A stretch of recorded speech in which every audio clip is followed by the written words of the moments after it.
Hello friends, আসসালামু আলাইকুম। আমার চ্যানেল মোরসাহা কুকিংয়ের আরেকটি পর্ব দেখার জন্য আপনাদের সবাইকে ওয়েলকাম জানাচ্ছি। আজকের আয়োজনে আপনাদের জন্য নিয়ে এলাম মাটন কষা বা খাসির মাংস ভুনা। এটা আমার খুবই প্রিয় একটা রেসিপি। আমি যেভাবে করে বাসায় তৈরি করি সেভাবে করে আপনাদের সাথে শেয়ার করছি। আশা করি আপনাদেরও অনেক ভালো লাগবে। অনুরোধ করব ভিডিওটি শেষ পর্যন্ত দেখবেন। আর আপনি যদি আমার চ্যানেলে নতুন হয়ে থাকেন তাহলে প্লিজ চ্যানেলটি সাবস্ক্রাইব করে নেবেন। পাশে থাকা বেল বাটনটি অন করে দিবেন যাতে আমার নতুন রেসিপির নোটিফিকেশন সবার আগে আপনি পান। আমি এখানে হাড় চর্বি সহ 1 কেজি পরিমাণ খাসির মাংস নিয়েছি। আর এটাকে অবশ্যই ভালোভাবে ধুয়ে নিয়েছি। টক দই দিয়ে দিচ্ছি 1.5 চা চামচ পরিমাণ।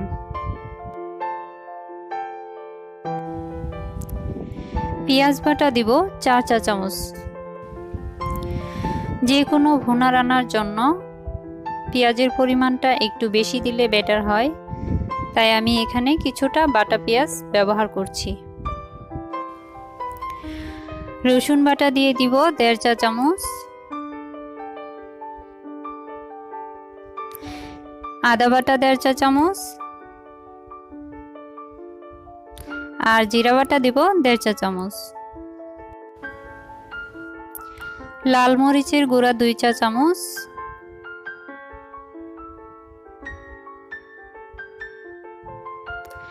হলুদের গুঁড়া 2 চা চামচ। আর ধনিয়া গুঁড়া দিব 1 চা চামচ। দিয়ে দিব স্বাদ মতো লবণ। সরিষার তেল দিব 2 টেবিল চামচ। দিয়ে দিচ্ছি 4টি তেজপাতা, 3-4টি দারুচিনি ফালি, 5-6টি ছোট এলাচ, 5টি লবঙ্গ আর 5টি গোলমরিচ। আর মাংসের মশলা দিলাম 1 চা চামচ। সবগুলো উপকরণ দিয়ে এখন খুব ভালোভাবে মেখে নেব। এটা একটু ভালোভাবেই মেখে নিতে হবে যাতে মশলাগুলো মাংসের ভিতর ভালোভাবে মিশে যায়। আমি প্রায় 2-3 মিনিট সময় ধরে এটাকে মেখে নিয়েছি। আপনারাও একটু সময় নিয়ে মেখে নেবেন।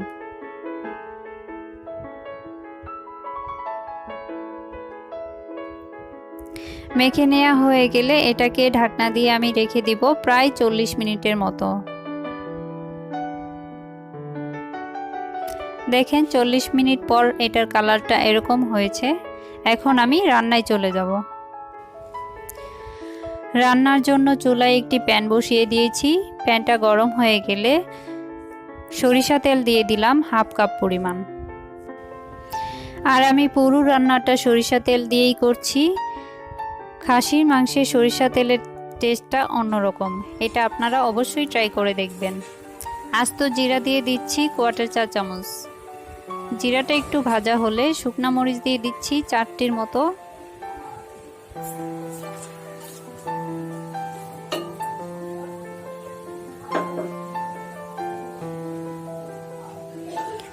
জিরা আর শুকনো মরিচ প্রায় 1 মিনিটের মতো ভেজে নিয়েছি।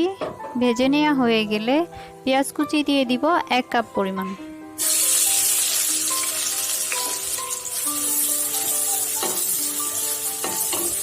পেঁয়াজটা দিয়ে আমি আরও কিছুক্ষণ ভেজে নিব, তবে অনেক ব্রাউন করে ভাজবো না, হালকা করে ভেজে নেব।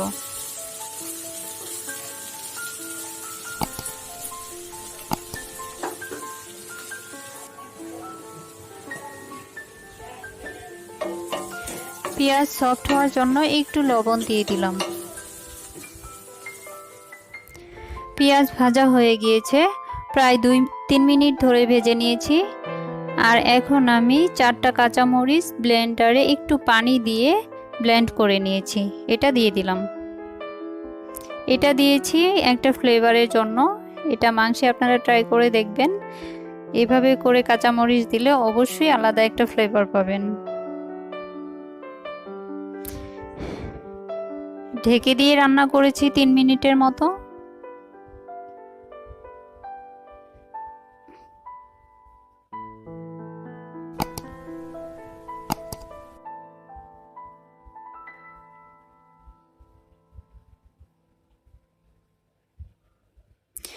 পানিটা সম্পূর্ণ শুকিয়ে তেলটা যখন এরকম উপরে ভেসে উঠবে তখন বুঝে নেবেন পেঁয়াজটা ভাজা হয়ে গিয়েছে।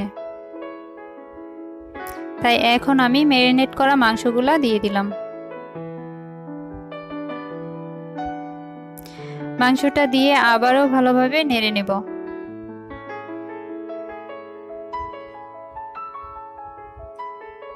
মাংসের বাটিতে রাখা অল্প পানি দিয়ে একটু ঝোল দিলাম, তবে বেশি পানি কিন্তু আমি দেইনি, সামান্য পানি।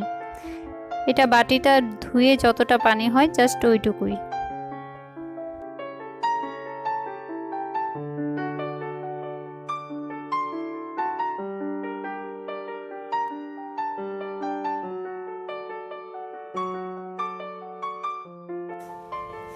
নেড়ে নেওয়া হয়ে গেলে এখন আমি ঢাকনা দিয়ে দিব। ফিরে আসছি প্রায় 5-6 মিনিট পরে। আর দেখেন এখন কিন্তু মাংসে পানি উঠে এসেছে। এই পানিটা কিন্তু আমি দেইনি, এটা মাংসে থেকে উঠে আসা পানি।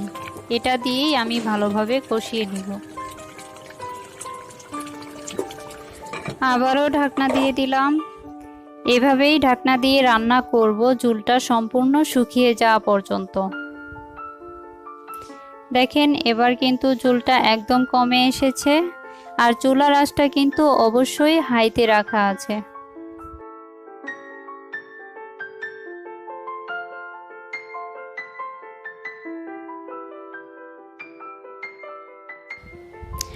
মাংস সিদ্ধ হওয়ার জন্য এখন আমি 1 কাপ পরিমাণ বা হাফ লিটার পরিমাণ পানি দিয়ে দিলাম। আর পানিটা কিন্তু অবশ্যই গরম পানি দিতে হবে।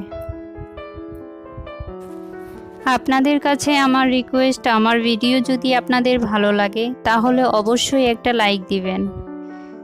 আর যারা চ্যানেলটি এখনো সাবস্ক্রাইব করেন নাই প্লিজ সাবস্ক্রাইব করে নেবেন। নেড়ে দিয়ে আমি আবারও ঢাকনা দিয়ে দিলাম। কিছুক্ষণ পরে ঢাকনা তুলে এখন আমি আরও হাফ লিটার পরিমাণ পানি দিয়ে দিলাম। মোট 1 লিটারের মতো এই রান্নায় পানি ব্যবহার করেছি।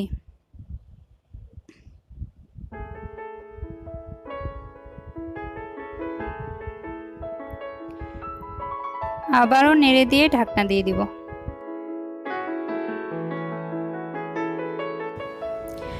গরম মশলার গুঁড়া দিলাম 1 চা চামচ। আর এটা টেলে নিয়ে গরম মশলার গুঁড়া, তাই রান্নার শেষের দিকেই দিলাম। এটা দিয়ে আরেকটু নেড়ে নিচ্ছি।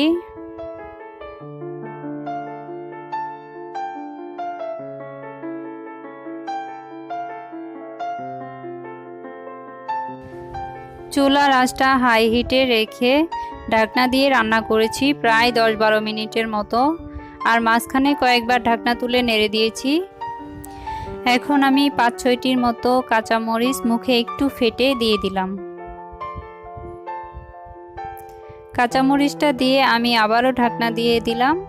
এবার ঢাকনা দিয়ে প্রায় 5-6 মিনিটের মতো রেখেছি। আর চুলার আঁচটা মিডিয়ামে রাখা আছে। রান্নাটা প্রায় শেষের দিকে।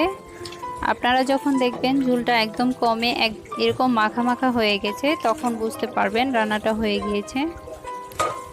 আমার রান্নাটা কমপ্লিট, তাই এখন আমি আপনাদেরকে সার্ভ করে দেখাচ্ছি। আপনারা দেখে নিশ্চয়ই বুঝতে পেরেছেন এটা দেখতে কতটা সুস্বাদু হয়েছে। তবে আমি বলবো সত্যি এটা অনেক সুস্বাদু হয়েছে। আপনারা যদি বাসায় এই টিপসগুলো ফলো করে বা এই ভিডিওটা ফলো করে রান্না করেন তাহলে বুঝতে পারবেন। ভিডিওটি শেষ পর্যন্ত দেখার জন্য আপনাদেরকে অনেক অনেক ধন্যবাদ। আর আপনাদের কাছে আবারও রিকোয়েস্ট করব, আমার চ্যানেলটি যদি সাবস্ক্রাইব করে না থাকেন তাহলে প্লিজ চ্যানেলটি সাবস্ক্রাইব করে নেবেন। আর যারা অলরেডি সাবস্ক্রাইব করেছেন তাদেরকে অনেক অনেক ধন্যবাদ। ভালো থাকবেন। আজকে তাহলে এই পর্যন্তই। ফিরে আসবো নতুন কোনো রেসিপি নিয়ে।